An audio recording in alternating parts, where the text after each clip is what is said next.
নোয়াখালীর অভিযানে লক্ষ্মীপুরের রামগঞ্জে ব্যবসায়ীকে দোকানে ঢুকে কুপিয়ে চাঞ্চল্যকর হত্যার মূল আসামি ইউসুফ আলীকে ডিএমপি ঢাকার খিলক্ষেত থানা এলাকা থেকে গ্রেপ্তারের বিষয়ে আজকের এই প্রেস ব্রিফিং।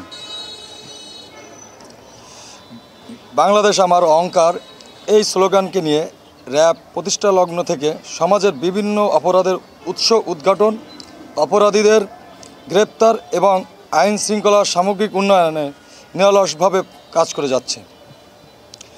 বিভিন্ন অপরাধীদের গ্রেপ্তার করে আইনের আওতায় আনার জন্য র্যাব ফোর্সেস নিয়মিত অভিযান পরিচালনা করে। জঙ্গি, মাদক, অস্ত্রধারী সন্ত্রাসী, সাজাপ্রাপ্ত আসামি, ধর্ষণকারী ও বিভিন্ন অপরাধীকে গ্রেপ্তারের লক্ষ্যে র্যাব 11 নিয়মিত অভিযান পরিচালনা করে আসছে। এজাহারের সূত্রে জানা যায়, মামলার বাদীনি নিহত ভিকটিম আনোয়ার হোসেনের স্ত্রী। ভিকটিম লক্ষ্মীপুরের রামগঞ্জ থানাধীন ভোলাকোট ইউপির সাহারপাড়া গ্রামের আনোয়ার স্টোর নামক একটি কনফেকশনারি দোকানে পরিচালনা করতেন। দোকান পরিচালনাকালে এজাহার নামীয় 1 নম্বর আসামি ইউসুফ আলী ভিকটিমের দোকান থেকে বাকিতে মালামাল ক্রয় করতেন এবং বাকি টাকা চাইলে সে ভিকটিমের সাথে খারাপ আচরণ করতেন।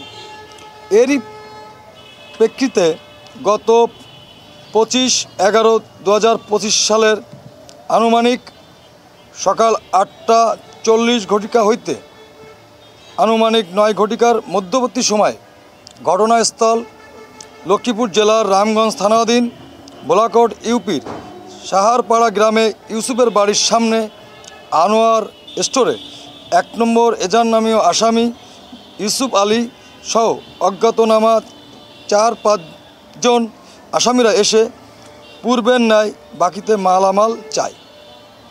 ভিকটিম বাকিতে মালামাল দিতে অস্বীকৃতি জানায় এবং পূর্বের বাকি টাকা চাইলে আসামিদের সাথে ভিকটিমের তর্ক বিতর্ক শুরু হয়। এক পর্যায়ে আসামিরা ভিকটিমের বুকে, পেটে এবং মুখে ধারালো অস্ত্র দিয়ে কুপিয়ে জখম করেন।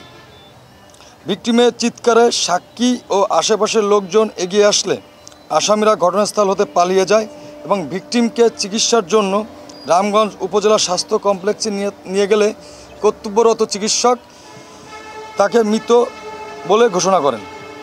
পরবর্তীতে রামগঞ্জ থানা পুলিশ এসে ভিকটিমের লাশের স্রোতহাল রিপোর্ট প্রস্তুত করত ময়না তদন্তের জন্য লক্ষ্মীপুর সদর হাসপাতালে প্রেরণ করেন। এর প্রেক্ষিতে নিহত ভিকটিম আনোয়ার হোসেনের স্ত্রী ফারজানা আক্তার সাথী বাদী হয়ে একজনের নাম উল্লেখপূর্বক অজ্ঞাতনামা 3 থেকে 4 জনকে আসামি করে লক্ষ্মীপুর জেলার রামগঞ্জ থানায় একটি হত্যা মামলা দায়ের করেন। মামলাটি রুজু হওয়ার পর থেকে এজাহার নামীয় 1 নম্বর আসামিসহ অজ্ঞাতনামা আসামি গ্রেপ্তার করার লক্ষ্যে তৎপরতা চালায়। এর ধারাবাহিকতায় র্যাব 11 সিপিসি নোয়াখালী আবেদনিক দল উক্ত চাঞ্চল্যকর হত্যা মামলার পলাতক আসামিকে গ্রেপ্তারের লক্ষ্যে কার্যক্রম শুরু করে।